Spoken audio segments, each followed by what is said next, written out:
नमस्कार, मैं हूं आपके साथ नम्रता। उत्तर प्रदेश की योगी आदित्यनाथ सरकार ऐसे कई फैसले अब तक ले चुकी है जो कई बार प्रदेश की जनता को पसंद आते हैं तो एक तबका उनसे नाराज हो जाता है। ये एक तबका कथित तौर पर मुस्लिम हमेशा कहलाता है और ऐसा इसलिए क्योंकि कई फैसले अब तक लिए जा चुके हैं जिनको विरोधी भुनाते हैं और मुस्लिमों में भ्रम पैदा करने की कोशिश करते हैं।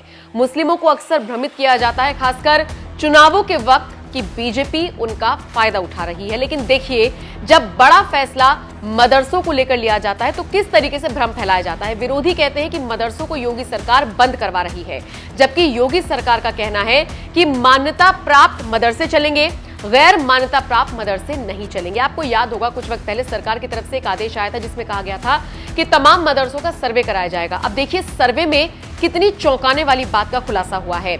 लगभग 16,513 मान्यता प्राप्त मदरसे हैं, जबकि 8,500 गैर मान्यता प्राप्त मदरसे चल रही हैं।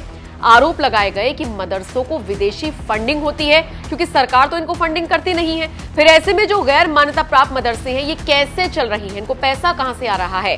अब खबर मिल रही है कि इस मामले की जांच के लिए एसआईटी टीम का गठन कर दिया गया है।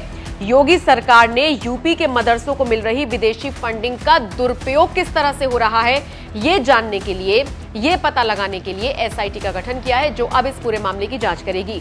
सर्वे को आगे बढ़ाया जाएगा, जमीनी स्तर पर काम किया जाएगा और जितने भी सबूत मिलते जाएंगे उनको आधार बनाकर आगे की जांच को बढ़ाया जाएगा। और देखिए, ये वाकई में एक बहुत ज्यादा चिंता का विषय है कि जो गैर मान्यता प्राप्त मदरसे हैं, जहां पर सरकार पैसा भेजती ही नहीं है, जहां पर सरकार फंडिंग करती ही नहीं है, वहां पर फंडिंग हो कहां से रही है, किस काम के लिए हो रही है, क्या तालीम दी जा रही है। बस योगी आदित्यनाथ सरकार यही पता लगाना चाह रही है। अगर सब कुछ ठीक ठाक है तो कोई दिक्कत नहीं है, चलते रहिए और तालीम देते रहिए। लेकिन अगर कहीं पर कुछ भी ऐसा मिलता है तो फिर उसके लिए एसआईटी का गठन कर दिया गया है, ताकि जांच को आगे बढ़ाया जा सके। और जो विरोधी मुस्लिमों को भ्रमित करने का काम कर रही हैं, अब प्रदेश के और देश के मुसलमानों को भी ये बात समझनी चाहिए कि क्या सही है, क्या गलत, कौन उनके हित में है, कौन अहित में, कौन सच में उनसे वोट चाहता है और कौन उनका भला चाहता है। ये अब आपको ही समझना होगा। बहरहाल, आपकी जानकारी के लिए बताते चले कि ADG ATS Mohit Agarwal, SP cyber crime doctor Triveni Singh और अल्पसंख्यक कल्याण विभाग के डायरेक्टर इस टीम का हिस्सा हैं। एडीजी एटीएस मोहित अग्रवाल की अध्यक्षता में एसआईटी की टीम मामले की जांच करेगी।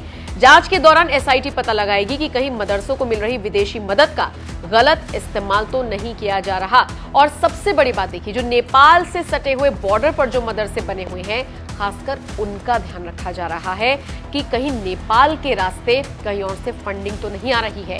कुल मिलाकर देखा जाए तो योगी सरकार का ये बड़ा एक्शन है उन मदरसों पर, उन मौलानाओं पर, उन प्रदेश और देश विरोधियों पर जो किसी ना किसी बहाने से शांति भंग करने की कोशिश करते हैं। फिलहाल योगी सरकार के इस एक्शन पर आप क्या राय रखते हैं, कमेंट करके जरूर।